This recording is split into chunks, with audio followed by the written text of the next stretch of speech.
Hi ಎಲ್ರಿಗೂ ನಮಸ್ಕಾರ. ನಾನು ನಿಮ್ಮ ಮೇಕಪ್ ಆರ್ಟಿಸ್ಟ್ ಅಂಬಿಕಾ ಸಾಗರ್. ಇವತ್ತು ಒಂದು ನನಗೆ ಮೇಕ್ ಓವರ್ ಶೂಟ್ ಇತ್ತು. ಇವರು ಸುಷ್ಮಿತಾ ಗೌಡ ಮಲ್ನಾಡ್ ಅಂತ ಆ್ಯಕ್ಚುಲಿ ರಾಮಾಚಾರಿ ಸೀರಿಯಲಲ್ಲಿ ಆ್ಯಕ್ಟ್ ಮಾಡಿದ್ದಾರೆ ಆ್ಯಂಡ್ ಫಸ್ಟ್ ನೈಟ್ ವಿತ್ ದೆವ್ವ ಅನ್ನೋದ್ರಲ್ಲೂ ಆ್ಯಕ್ಟ್ ಮಾಡಿದ್ದಾರೆ. ಆ ಮೂವಿನ ರಿಲೀಸ್ ಆಗಿಲ್ಲ. ಇವರು ಒಂದು ಶೂಟ್ನ ಪ್ಲ್ಯಾನ್ ಮಾಡಿದರು, ಮೇಕಪ್ಗೆ ನನಗೆ ಹೇಳಿದರು.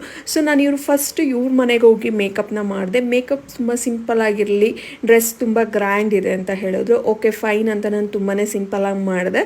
ಮೇಕಪ್ ಅಂತೂ ತುಂಬ ಸೂಪರಾಗಿ ಬಂತು. ಅವರು ರಿವ್ಯೂಸ್ ಎಲ್ಲ ಹೇಳ್ತಾ ಇದ್ರು, ಬಟ್ ನಾನು ಅದು ಯಾವುದನ್ನು ಶೂಟ್ ಮಾಡ್ಕೊಳ್ಳೋಕ್ಕೆ ಆಗಲಿಲ್ಲ. ಶೂಟ್ ಅಂದರೆ ಗೊತ್ತಲ್ವಾ, ಹರಿ ಬರಿ, ಅದು ಟ್ರಾವೆಲಿಂಗ್ ಅಂತ ಅಂದಮೇಲೆ. ಸೊ ಇವ್ರದ್ದು ಫೈನಲ್ ಲುಕ್ಕು ಈ ಥರ ಬಂದಿದೆ. ತುಂಬ ಅಂದರೆ ತುಂಬಾ ಪ್ರೆಟ್ಟಿ ಇತ್ತು. ಅಲ್ಲಿಂದ ಮಂಡ್ಯ ಹತ್ರ ಹೋಗಿ ಒಂದು ಟೆಂಪಲಲ್ಲಿ ನಾವು ಶೂಟ್ ಮಾಡಿದ್ವಿ ಫಸ್ಟು. ಅದಾದಮೇಲೆ ಅವ್ರ ಫೋಟೋಗ್ರಾಫರ್ ಮನೆಗೇ ಹೋಗಿ ಅವರಂತೂ ತುಂಬ ಚೆನ್ನಾಗಿರೋ ಊಟ ಹಾಕಿದ್ರು. ಸೊ ದೆನ್ ಅವ್ರಿಗೆ ನೆಕ್ಸ್ಟ್ ಕಾಸ್ಟ್ಯೂಮ್ಗೆ ಡ್ರೆಸ್ ಚೇಂಜ್ ಮಾಡಿ ಸ್ವಲ್ಪ ಟಚ್ ಅಪ್ ಮಾಡಿ ಅಲ್ಲಿಂದ ಒಂದು ಲೇಕ್ ವ್ಯೂ ಹತ್ರ ಹೋಗಿ ಫೋಟೋ ಶೂಟ್ ಮಾಡಿದ್ವಿ. ಆ್ಯಂಡ್ ಒಂದೆರಡು ರೀಲ್ಸ್ನ ಮಾಡ್ಕೊಂಡ್ವಿ. ಆ ಲೇಕ್ ವ್ಯೂ ಅಂತೂ ತುಂಬ ಚೆನ್ನಾಗಿತ್ತು ಆ್ಯಂಡ್ ಕಾಸ್ಟ್ಯೂಮ್ಸು ತುಂಬಾ ಚೆನ್ನಾಗಿತ್ತು. ಐ ಹೋಪ್ ನಿಮ್ಮೆಲ್ಲರಿಗೂ ಮೇಕಪ್ ವಿಡಿಯೋ ತುಂಬ ಇಷ್ಟ ಆಗಿದೆ ಅಂತ ಅನ್ಕೊತೀನಿ. Thank you for watching.